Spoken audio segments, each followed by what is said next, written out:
Hi there. So if you've been watching some of my most recent videos, you would know that I took a DNA test because I wanted to know all the main reasons for my high blood pressure. And it's becoming a lot clearer to me now that most of us who suffer high blood pressure, when we visit our doctors, they are rather just treating the symptoms instead of investigating what is leading to our high blood pressure. Yes, there might be a genetic factor to it, and it also might be due to lifestyle, but there are a number of reasons why we all have high blood pressure. And if our doctors can actually work harder to eliminate those reasons, then they wouldn't be treating the symptoms. And then that means a lot of us will be on either lower doses of hypertensive drugs, and equally a lot of us would not be on any hypertensive pills at all, because we would automatically be able to eliminate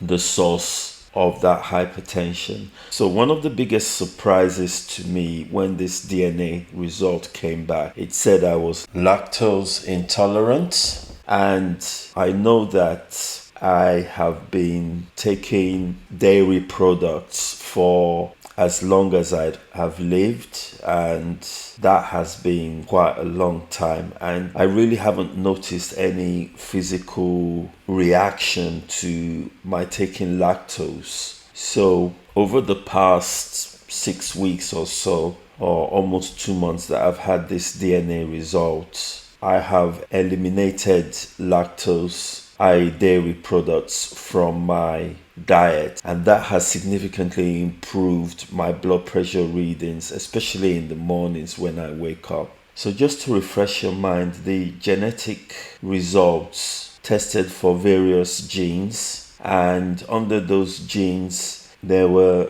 various genotypes, in other words, genetic variations for those particular genes, and those genetic variations would determine whether you're sensitive to one particular food allergy or whether you have an intolerance in one area or the other. So the results of those genetic variations could result in no impact, low impact, moderate impact, high impact, or a beneficial impact. Looking at lactose intolerance, as I said before, that was one of the biggest surprises for me. So the gene that was tested for lactose intolerance was the MC-M6 minus 13910CT.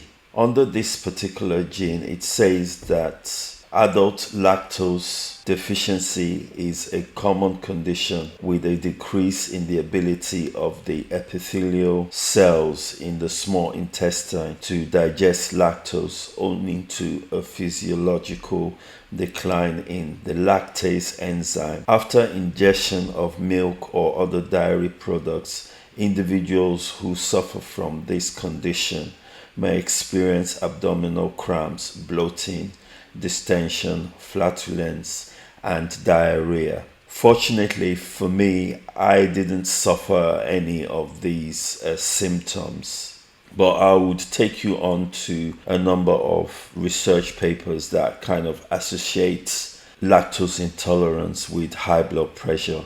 Under this particular gene, my genetic variation or my genotype is CC. This CC genotype is associated with adult hypolactasia in the Caucasian population. Individuals with this genotype should avoid intake of dairy products, which is something that I have stopped for over 6 weeks. I did some further research on lactose intolerance, and under the Forest Medical website, it says that studies have associated lactose intolerance with a significant risk of exhibiting specific diseases, notably high blood pressure and osteoporosis, a condition of fragile bone with an increased susceptibility to fracture as a result of precise dietary restrictions. In regards to pharmacological treatment, the approach would be to supplement nutrients within a person's diet in response to increased production of lactase and ability to consume dairy products, suggests Dr. Benjamin Burton,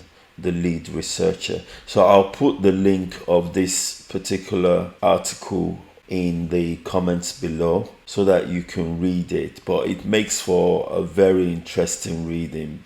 An article on the IMedPub website titled Hypertension, Your Foods and Your Body, written by Bush T. He or she actually makes some very interesting points. I will put the link to this paper also in the comments below. And one of the things that the authors said is undiagnosed food allergies and intolerances are an easy highway to setting off the wrong signals. If your gut is not optimal, neither are the rest of you. It is very possible that the foods that you're eating are the cause of your hypertension as well as other ailments. The author further goes on to say, rather than treating one symptom, treat the patient with a whole health plan rather than give medication. So the author then tries to reach out to the medical profession by saying, rather than treating one symptom, treat the patient with a whole health plan rather than give medications or prescriptions that may add additional symptoms. First, exhaust all other methods. This itself also enables each patient to feel like a person treated as a person and not just as a number fit into the time slot. The author goes on to say, test for hormones, food allergies, and sensitivities. Without having everything, you're only working with a small piece of your patient's symptom and not the cause. All of these can be treated together on an individual specific level versus prescribed generic written prescriptions. He then goes on to plead to say our medical professionals should do research. No eye rolling, just roll up your sleeves and try it.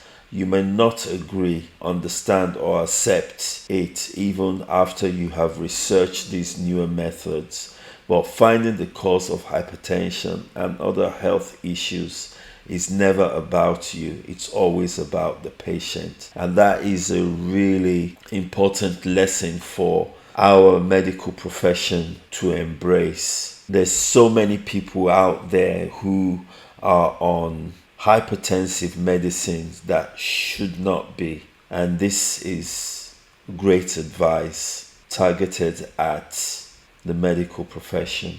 In a National Institute of Health research paper which talks about dairy consumption, blood pressure, and the risk of hypertension, now we're beginning to see that there is a link between dairy consumption, blood pressure, and risk of hypertension.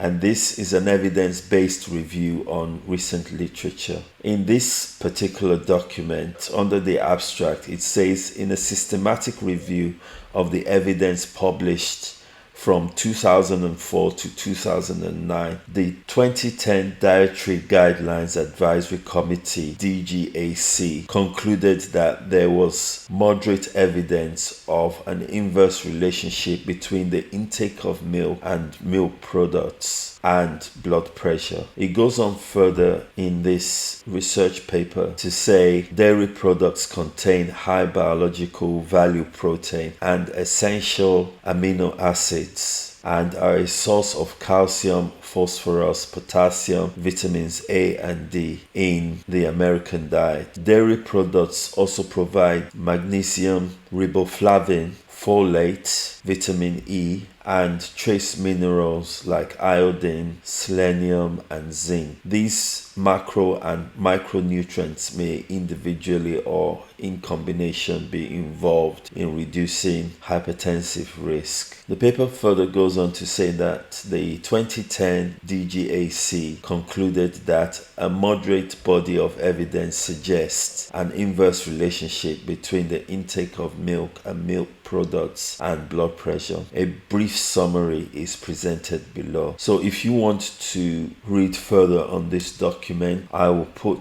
the link in the comments below. So you can see from the small evidence that I've put together that even though milk and milk products consist of all the essential nutrients that can help you lower your blood pressure, it contains nutrients like magnesium and potassium, which are good for lowering your blood pressure. If you have the MCM6 gene with a CC genotype like myself, it is unlikely to be helpful. So it then means that you need to find alternative means to include those nutrients that you get from milk and milk products from other non-lactose based products into your diet. I think we are all in an era where we have to take responsibility for our own health care. I don't think that doctors, because of their workload, some of them,